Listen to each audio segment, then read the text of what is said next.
Hey guys, it's Bryson here and welcome to my show, and today we're going to take a look at how exactly cars can actually keep you poor by reacting to a channel called The 2 Cents, which I always hear about but never actually watch because their views are very extreme. But today we're going to see exactly what they think about this subject, okay? However guys, I do upload videos on this channel every single day, so make sure to subscribe to the channel and hit the bell so you're notified every time I post a new video, and on top of that also destroy the like button. Now without further ado, let's see exactly what they think about how cars make you poor versus how I think about cars also, you know, because I'm not a big fan of cars either, if you guys know me already. Let's find out.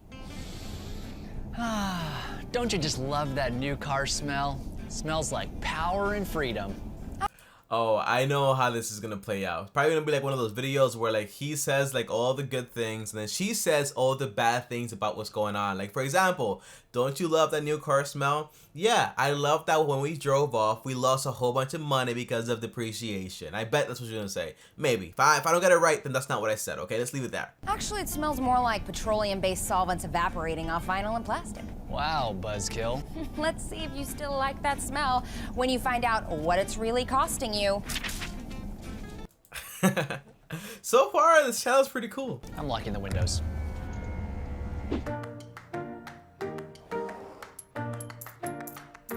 Oh my god, this animation for this channel is pretty cool. Like, it's my first video that I ever see like from these people, but everyone says like, oh my god, the channel is too strict, but the animation so far, the quality. Since the auto boom of the 1950s, cars have become an integral part of American society. Car companies spent $14.2 billion in advertising alone in 2014. Oh my gosh, 14.2 billion in 2014 just in advertising. I wonder how much you're spending now in 2020. Not that much, huh? Because no one's buying a car with the pandemic.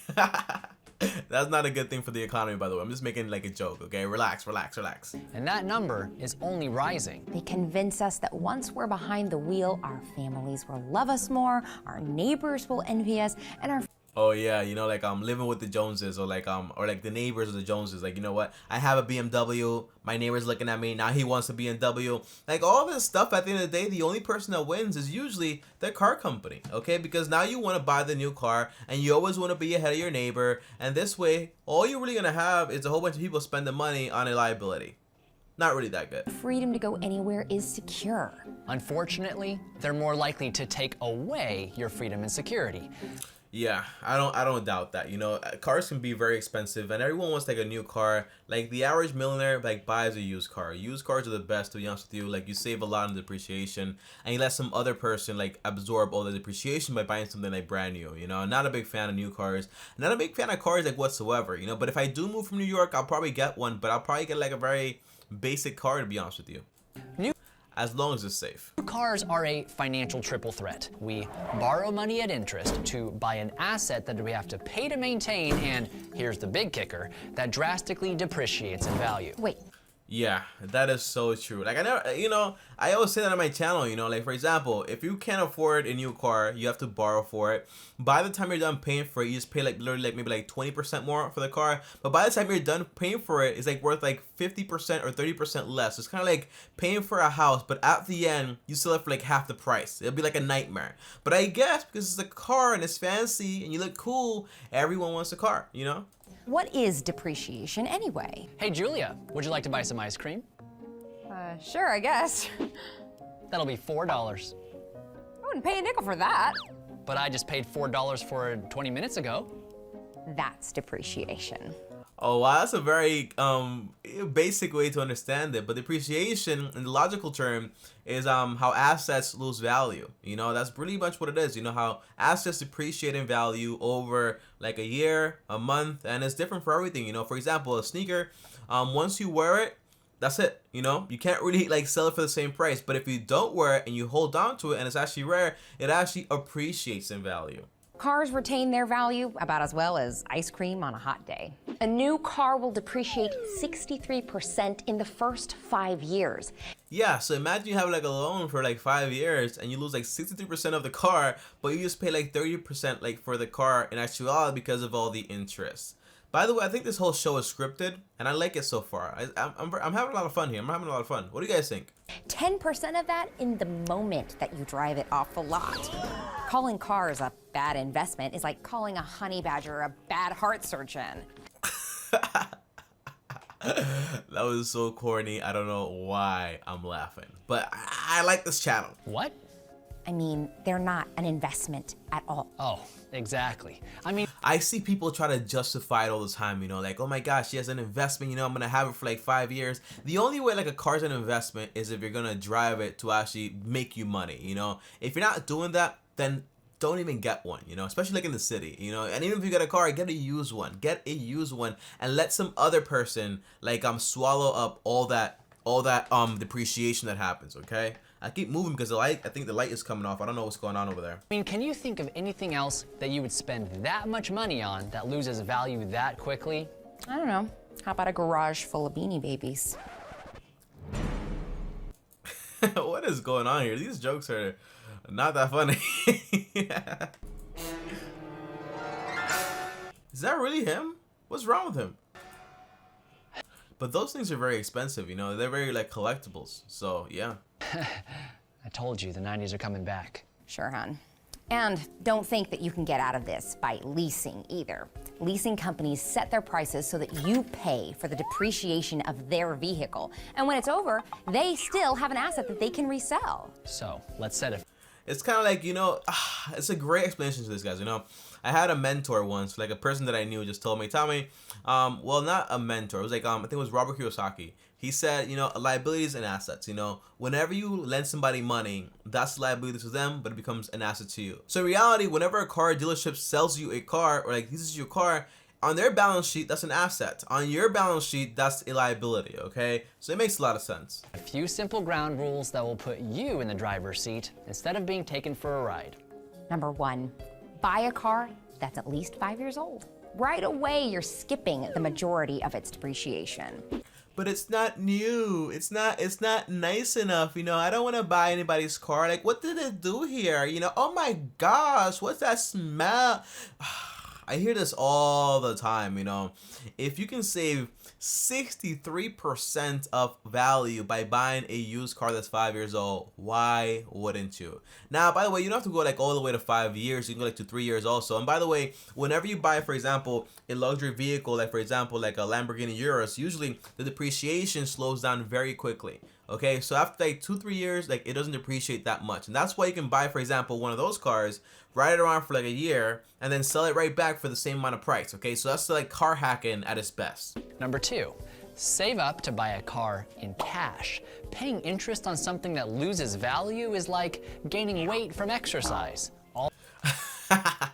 That's a good analogy. That's a good analogy, except if you're buying it for like a business use. So for example, if you're buying it, but then you don't want to put in all that cash because you also want to basically invest money into a business. It all depends, you know. So usually how I like to see these things is basically like, you know what, if I pay interest for this, am I going to make more money or am I going to make less money by paying interest, you know? And if the answer is I'm going to make more money, the answer is, well, I'll take the L right here for a minute, but I'm going to make more money over here. You know, it's kind of like when I took a loan out, a student loan, for like, I think it was like 5K or like 7K from my school. And I used that money to start my business. And I took the L of 5% every single year, 4% every single year. But I invested that money. I made so much money over and over again that it was definitely worth it because I made like what is like 30 times what I paid them in interest I actually made in profit. So overall, it just depends. Don't ever like have all these absolutes. I don't like absolutes. It depends on your situation. All pain, no gain.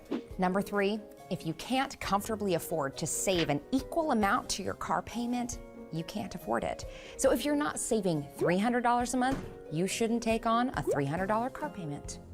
Oh, that is a very good analogy, you know. But usually, what they usually say is that your car should be like maybe like I think it's like 1/4 of your entire like of your entire income, your monthly income, like after taxes. I don't understand that logic, to be honest with you. Like my whole thing is if you can't afford a car, And if it's not gonna make you money, then why like try to buy this fancy new car, you know? Usually like I don't deal with that. People are very impatient most of the time, you know? Like just be a little patient, save up some money, and then just get the car you want. If it's gonna make you money, then buy it, and then, you know, just pay it back, and then just take the L with the interest as long as it's gonna pay you more money. But if it's not, just be patient and be on the lookout, okay? Don't be impatient. The worst thing you wanna be is an impatient buyer, because they can see that in you and they take advantage of you. Notice I'm getting closer to you, okay? Getting closer and closer. There you go. My point has been like put across. So how much money is actually at stake? I think it's time to Run the numbers. Oh, this channel is very good.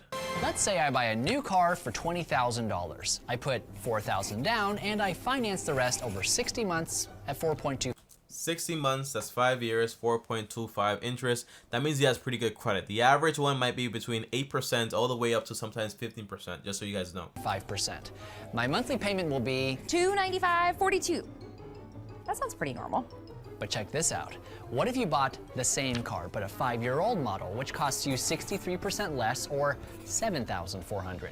Put your same $4,000 down, and with the same loan arrangement, you're looking at a payment of just $62.78 a month.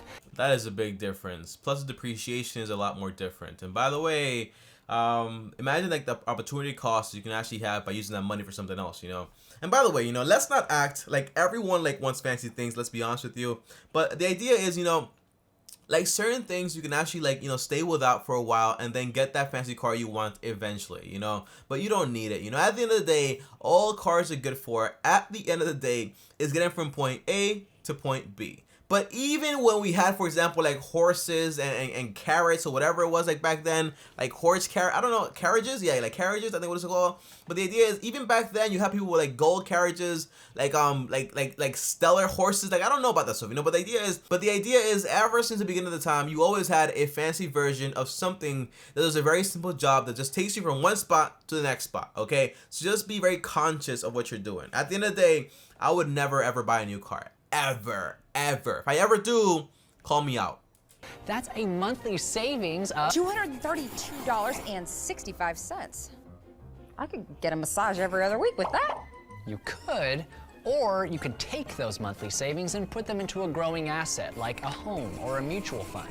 And if you continue to do that every time you paid off the car, even at a very conservative 7% per year return, in 35 years, you'd have over $420,000?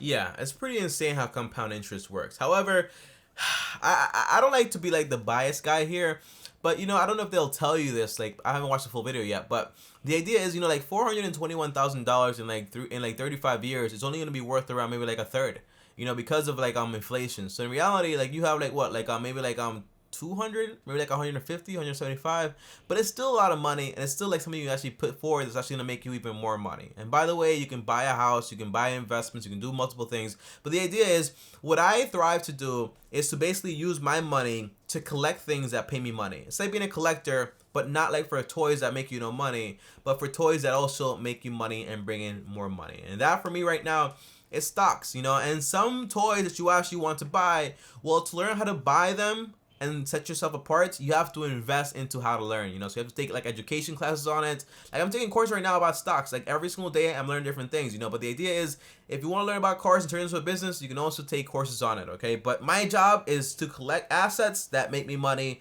and eventually all those assets will pay for whatever I want to pay for. Now, is that enough to retire on? Probably not, but that's just one thing you can start doing now. It's insane like how much money it actually takes to retire. You ever thought about that? Like retiring in the US is insane, you know? Like if for example, if you like saved up that much money and moved, for example, to a third world country, the amount of, like, not like a third world country, but like another country, for example, like Vietnam or like Dominican Republic, or like, so like another country like with a lower cost of living, like that amount of money, you could live like a billion, like not a billionaire obviously, but like a millionaire or like a very wealthy person, like for the rest of your life without having to worry about anything, you know? It's insane to me. It's insane to me how expensive it gets to actually live in America, like once you actually retire. And it's also insane to me how expensive things are gonna get once you retire, also because of inflation and how things keep increasing in price every single year. You know, as much as I like that new car smell, I don't think I'd spend $500,000 on it. Now, let's try this instead. Ooh, what's that? Early retirement, baby. I like these guys a lot. I like these guys a lot. And that's our 2 cents. Wow, this channel was very surprisingly refreshing. I actually had a lot of fun watching this video. But overall, guys, if you took anything from this video, is that basically you want to spend your whole life collecting assets that make you money in some way. And whenever you are forced to buy something that doesn't make you money, because in reality, if you live in, for example, in Florida or Omaha or Houston or any of those like country, like states, I'm sorry about that, any of those states that actually require you to have a car, the idea is don't be the guy that goes out there and buys a brand new car and tries to flex on your neighbor that's also poor. The idea is buy things that basically have taken their depreciation toll. But tell me, what about the maintenance? You know, buy a good quality car, have an inspection done. You know, the idea is do your research first, and that way you'll know exactly what you're doing. You know, but spend the majority of your life buying things that basically make you some money back, and usually that takes education. You know, I recommend every single person who watches my videos goes out there and tries to get some type of degree or career that makes you a little bit over 60K or 80K every single year. You don't have to be a PhD, master's or bachelor's. There's a lot of jobs out there that actually offer this. Okay, just look for those degrees and get them. Okay, the more money you can make, the more money you can save, the more assets you can collect, the faster you can live whatever lifestyle you actually want to live, even though eventually it gets boring also. But the idea is value, value, value. But guys, comment down below and let me know, what is your dream car? My dream car is a Lamborghini Urus. Oh my it's funny, like this entire video is about value, I'm talking about a Lamborghini Urus, you know, but I only buy it when I can buy it and then like resell it in like 1 year and then sell it for the exact same price. It's called like car hacking. But overall, let me know, guys, and as always, if you enjoyed this video right here, well, like this video. On top of that, also subscribe to the channel and hit the bell so you're notified every time I post a new video. And follow me on Instagram, Bryson. I post there almost every single other day, maybe. Okay, maybe. and guys, I also have another video here on how exactly Graham Stephan spends around $1.6 million every single year. Click my face right now. I'll see you guys tomorrow. Thanks for watching, and as always, peace.